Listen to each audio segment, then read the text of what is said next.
Hi, everyone. Welcome to Tru You podcast, a storytelling space for self discovery, where we use this safe, brave space to address racial trauma and healing for Black women through our own lived experiences. I'm Kelley, and this is my co host.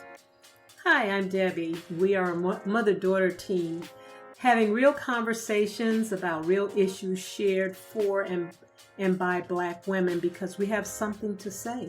Yes, we do.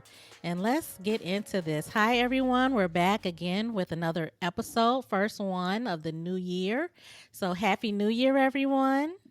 Happy New Year. How are you feeling, Ma? Welcome back. You know what? I'm doing really good. I'm so grateful for opportunities like these to share stories.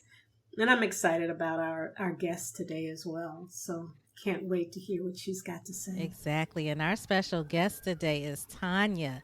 So, welcome, Tanya. How are you I'm feeling? well. Thank you so much, Kelley. Thank you so much, Debbie, for having me on today. Happy New Year to you both. Yes.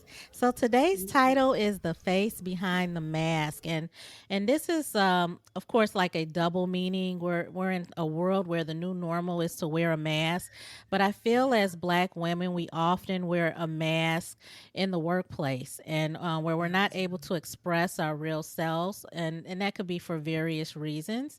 And I'm just going to step back for a minute and ask the question, where have we felt uncomfortable and had to feel like we're wearing a double mask?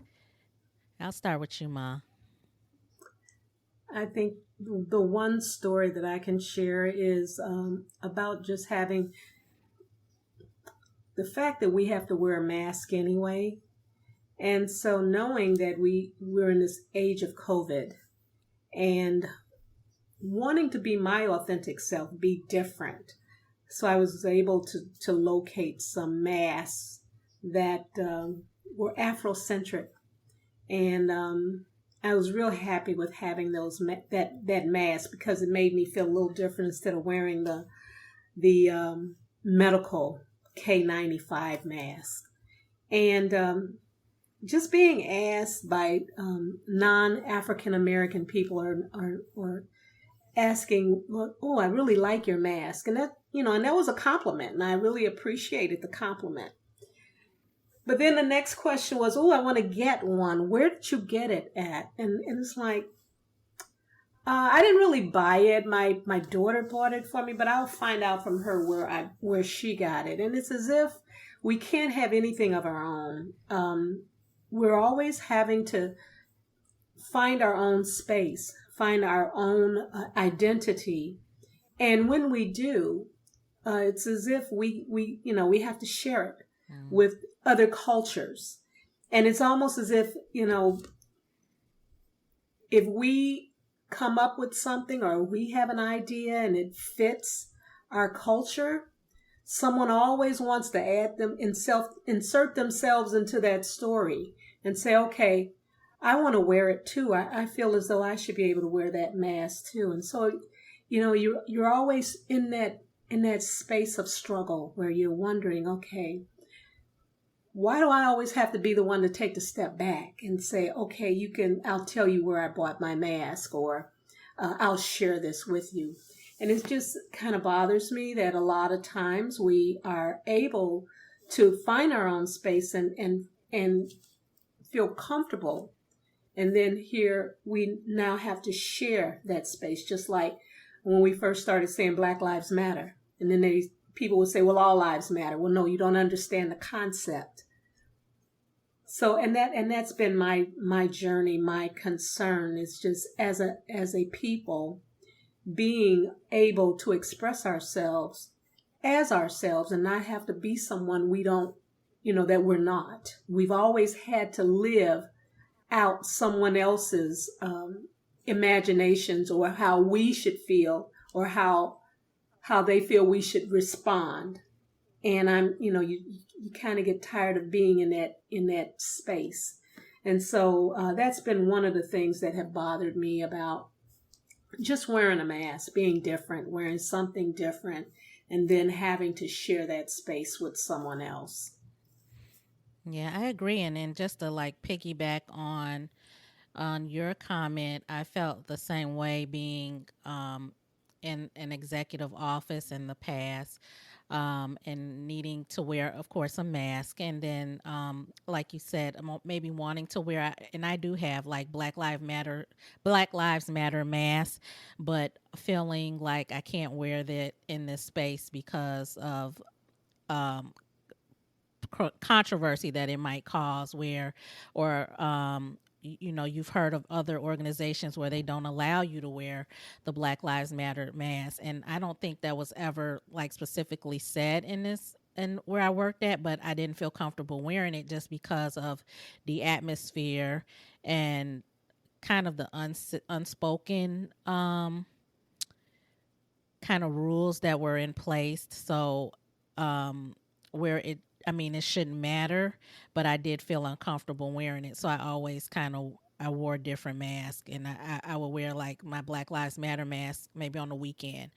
And so definitely not being able to like express um, myself in a way that I felt was important to me, but holding back because of where I worked. So that's I could say is a for me an example where I felt like I had to wear like a double mask, where I was kind of holding back um, how I felt about certain things because of my environment. And so I'll pass it to Tanya. I am Do you have listening a to story? both of your stories thinking I can relate to wearing.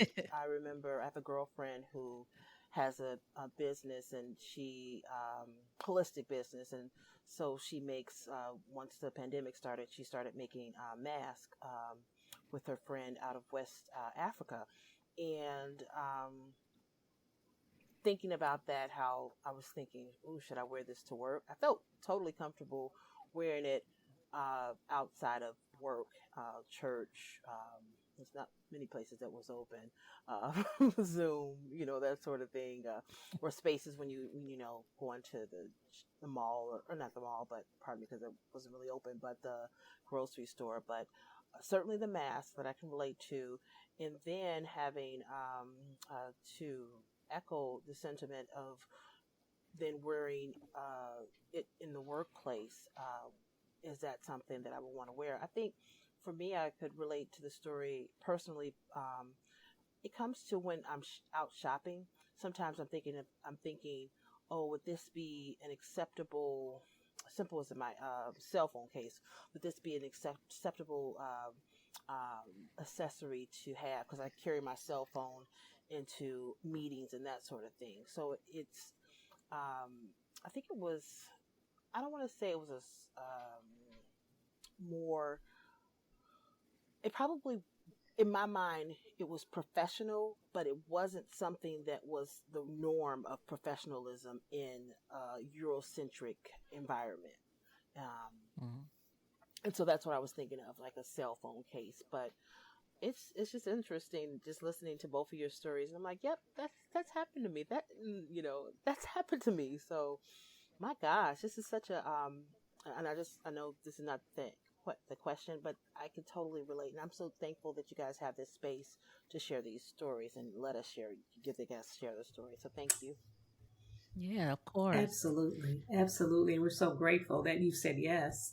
And we're gonna just go ahead and move into the second topic.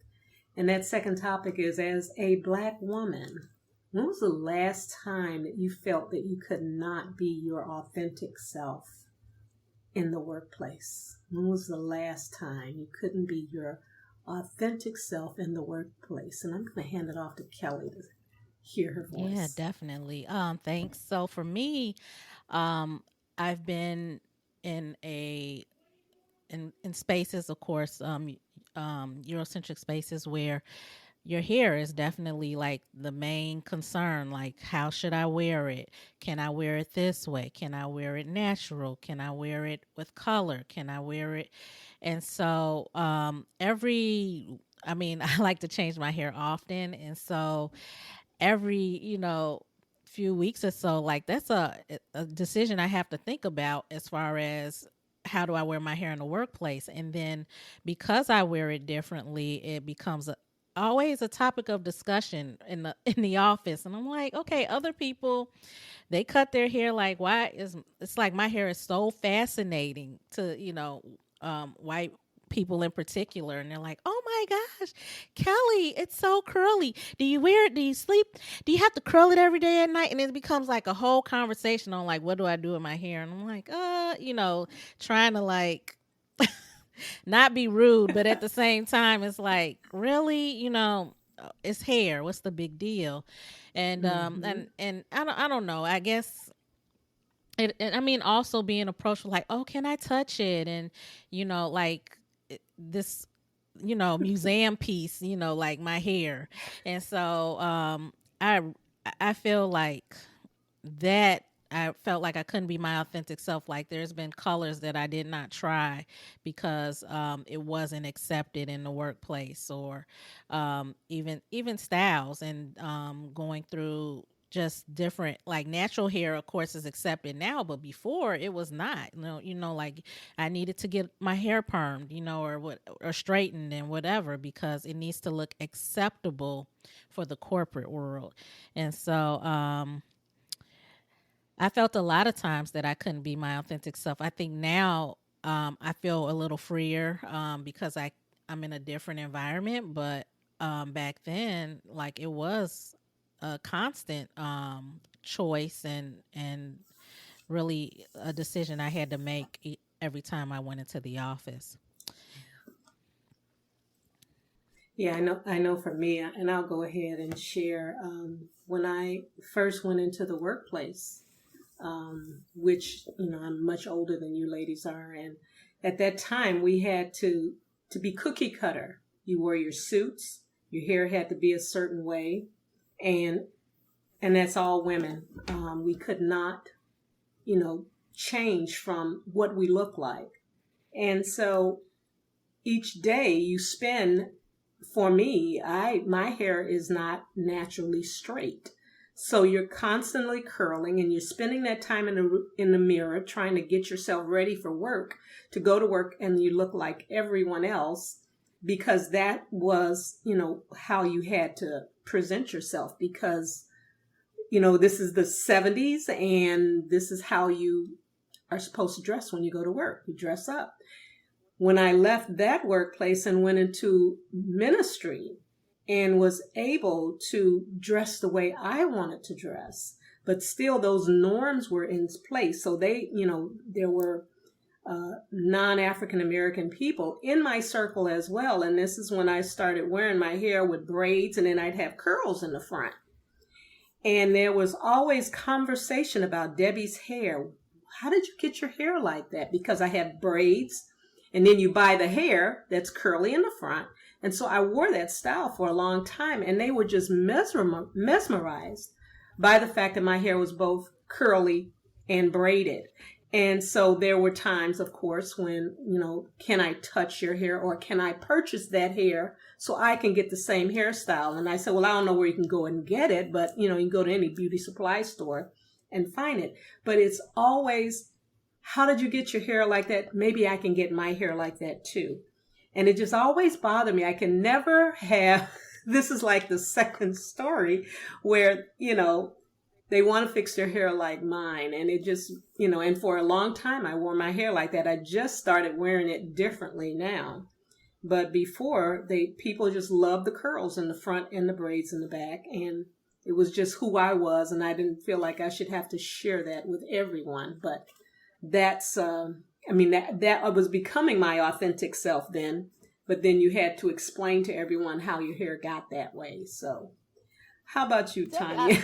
Do you have a I story do. I do. similar? I like that you pointed out the I don't want to say ageism, but it seems as though when I was younger, I had more, maybe being less authentic, and then growing into myself and being more authentic with my voice. So I remember early on in working in the executive administration area, one of the execs could not pronounce my name. My name is Natanya. So she said, well, and she just butchered my name intentionally because she found it difficult to say these syllables, Tanya, 3 syllables. And Tanya, it was just annoying. No. So I said, oh no, just call me Tanya. And I was really comfortable with changing how I've been called in the workplace because of this one person. And then that became a thing. Like, please, everybody just call me Tanya, not like I was uncomfortable with this executive, but it was just easier to appease and go along with trying to fit in by having a simple name that's like Jen or a Jane or that sort of thing. So now that I'm older, though, I love my name because it means God's gift, but I also understand that it's so it's I'll introduce myself as Natanya, and not just Tanya, but I'll introduce my full name. But then I might say, but feel free to call me Tanya. My friends call me Tanya, but it's not because of the situation that I had years ago with the executive. It's more because I'm comfortable with either or now. Whereas before, it was I wanted my name to be Natanya, and then she made it seem like my name was just so difficult and so mouthy. It wasn't being authentic. Like that's what I wanted my name, Natanya, but I didn't want her to butcher it. So yes, I can relate. That makes sense. Yeah, I totally understand, because sometimes it is a lot easier to, rather than having to correct someone all the time, just call me Tanya, or just call me Debbie. But let's move into our next topic now, and just want to hear how you feel about this topic as far as being admonished. Can you tell about a time when you might have been admonished for being your authentic self, being who you are? And I guess I can go first and share about a training story that I was involved with at this time at this organization I was working at. It was 2 of us, 2 females, that were charged with bringing what's called racial discrimination training into the workplace. And we had to go around and train these different areas of business. And this one particular area of business was the physical side of the organization. And training was done in a trailer behind the building, the main building. And it was myself and a young lady who was an attorney. It was a manager, and I was the manager at the time, and then a young lady who was the attorney who would handle all of the legal jargon that has to go along with the discrimination training. And it got really heated because it was 2 women doing the training in an all white male atmosphere. And it was in an atmosphere also where they had nepotism for years. And so we caught it in that, who are you to tell us how we should behave in the workplace? They just let you in because of the Civil Rights Act. And so we're trying to do this training and trying to hold it together to stick with the training. And they were just totally disrespectful, telling us, that's the only reason why you're here. And then my son, he won't get a job here because you're here now. And it was just really a horrible time. And we continued to try to complete that training. And we had signed up for to do at least 6 trainings in 6 different locations. Myself and this other young lady, she backed out. She just couldn't deal with it. It was too much for her to deal with, the attorney. But I was so angry for being treated that way that I just kept doing the training anyway, to make sure that if anyone is going to get the training right, we have to make sure that we share this with people, because if it would be more of the same, and that would mean people that came behind me would have to deal with the same kind of discrimination. And I would not want to see my daughters in the workplace dealing with, racism the way it was, and it was horrible. They had, well, I'm not going to talk about what the more of the atmospheres was, but it was all white men, all men, and they were close to their 50s, 40s, and 50s, and they were complaining about having to learn something when we're getting ready to retire anyway. This doesn't apply to us. And so the goal, though, was to make sure the training was complete, and that's what we did. Um, I'm going to stop there, and I'm going to allow someone else to speak on how you could not be your authentic I, self. I wanted to jump in because I was just thinking of your story, and I was my skin was boiling underneath as I was just thinking about that. I had an experience in my early 20s. I worked in a consulting company, a consulting firm, and I remember just kind of I wouldn't say being on the upward track, but mid lower mid level position. So it was a print production manager. I'd go out on press checks, and I remember the manager of the communication team telling me, why don't you hang out with sorry, Kelly, but the the other girl's name happened to be Kelly. She's like, why don't you hang out with Kelly or hang out with Jane? I don't know if her name was Jane, but I was literally um, trying to make a point that it was someone who was not a minority, so that he was saying that I should hang out with these people because, you know, they're, I, I want to say they were, more of the stereotype as to who would be. So I was lower level position, but mid level to up, like on a track going in that direction. So hang out with these people, and I think it was more so because of their race versus hanging out with the people who I'm comfortable with, um, who may have been in they I don't know, I don't recall their positions, but I want to say that they were also in similar positions. Maybe not a print production manager, but maybe someone like a office room manager, or something like that. But they were they're people that I just clicked with naturally, and they happen to be other minorities. It was a consulting firm, so it was not that many minorities there.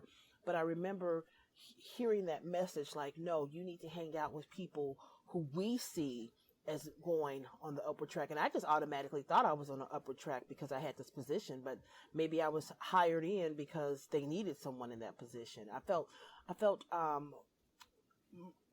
minimized or something, just based on that comment. And he was, happened to be my manager just because he wanted to identify who I should hang out with. It was, yeah. Mm, wow.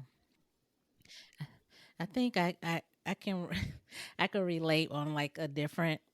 It's the same level. I recall being in an organization where I was demoted, um, and I couldn't understand why. But it was in terms of like the position was a demotion, and I wasn't told a reason why, but the person who replaced me was white. So um I couldn't understand the reason why. So when I went to my supervisor to ask, like, why am I being demoted, they gave a reason of, I don't know. I'm guessing seniority, but that wasn't the case because I had been there longer. And so when I kind of pressed on it, it was just like, oh, I don't know, this was just a decision that was made, and they tried to make me kind of swallow that. So I was, I felt I was hurt, and I was like mad and all these emotions at the same time. But as time passed, maybe a few weeks or so, there was a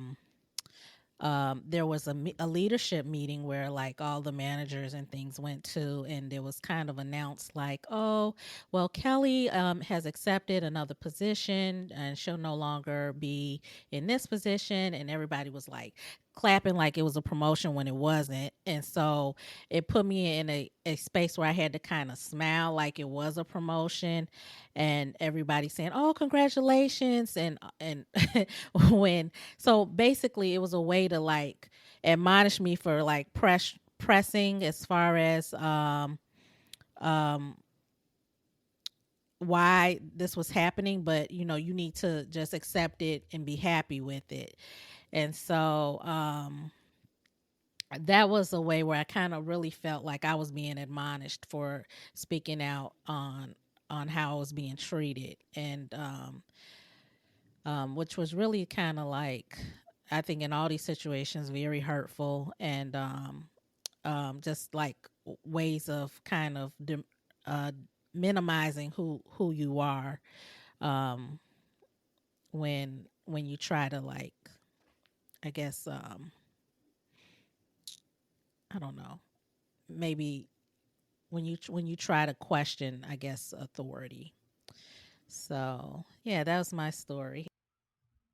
These are all some good stories, and you can't really, it's just kind of hard sometimes when you're trying to figure out why things are happening the way they are. But these are things that we've had to swallow as women, as Black women. And I don't Yeah. know, Kelley, I want to toss it back to you for our last question. Yeah, so wow, the topics have been so strong, and at the end of every podcast, we always end with our last question. And we're not clinical experts, but we do acknowledge that we have been through some racial trauma in our lives, but also within dealing with this racial trauma, we're trying to get to a place of healing. And so telling our stories is a way of doing that. But I do want to ask, like, Tanya, what do you feel like personally, or just in general as a community, what do we need for racial healing? So when I look at that question, I think about how healing comes through time, and time, and honestly, it's shaped in how we really look at, um, like the how our reference points are. So my healing, I might just be in need of healing by a word, just someone to acknowledge it by saying, we did this, and I'm sorry. Someone else might actually need the 40 acres in a mule. Um, I mean, I would like that too. Don't misunderstand. But as far as when I think about trauma as well, uh, if it's like a trauma where it's chronic, which is racial, seems to be chronic trauma versus acute, versus this just happened to me. I was followed around in a store, and it was a one-time experience, but it stuck with you, so that was a traumatic experience. It still deals with me, the barrier of time, and time is something that I can't control. So what I do a lot is, well, what I'm trying to practice now, actually, for 2022, is not really looking at the at historically what has happened to me, but trying to figure out what what I really want, and going after those things, and really being intentional about going uh, in pursuit of those things. So for me, when I think about racial healing, I need time, and it just continues to um, to think about how much time I need to. Um, it's time and forgiveness, I Mm. guess. So it's time and forgiveness for me, for racial healing, uh, for 2022, I guess. I love that answer. I Yeah, really do. it's, Ma, did you want to add anything yeah. as I, far as? I, I totally agree with you, Tanya. Time and space. Um, that's what I think personally that I would need. Some of the same you roll those things around in your head, those things that have happened to you. And until you come to terms with it yourself, and understand that this is something you have to internalize and deal with, time and space is key to that racial healing trauma. And again, as I said in the past, just surrounding yourself with people whom you love, your family, your spouse, your children, your grandchildren. That gives me joy. And I've gotten to the point where now I don't look for others. I don't look to others to give me healing. I need to go to the Lord or pray, whatever God provides for me for healing. That's what I'll take. But it definitely is time and space, and having family, surrounding yourself with people whom you love. Yeah. Tanya, I love what you said about forgiveness. And I think um, that's something I'm truly working on. I think as we talk through these stories week after week and all these things boil up, I realize like there's a lot of things that I'm still holding on to. And maybe not even holding on to, but as I tell these stories, I realize that there's still hurt there, and there's still I really do need to work on like forgiveness and how do I move on from these certain stories or things that have happened. I think talking about it is definitely helping me, but it's also opening up these emotions that I've had in the past and then reliving them. So it's it's kind of a mixed bag, really. It really is. Being able to share, but I'm hoping like being able to share our stories, we're helping others as well. So, um, with that being said, want to just thank Tanya for coming. We are moving towards the end of our podcast today. This has been really good.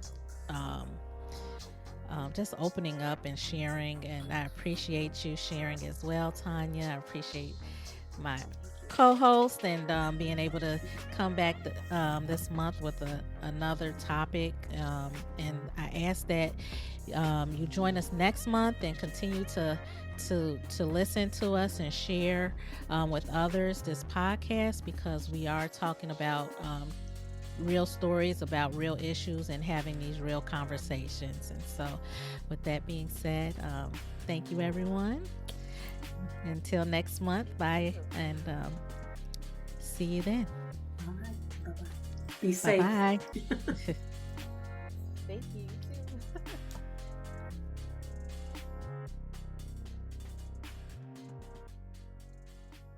Tru You is brought to you by Radiant Vessels and sponsored by Proviso Partners for Health.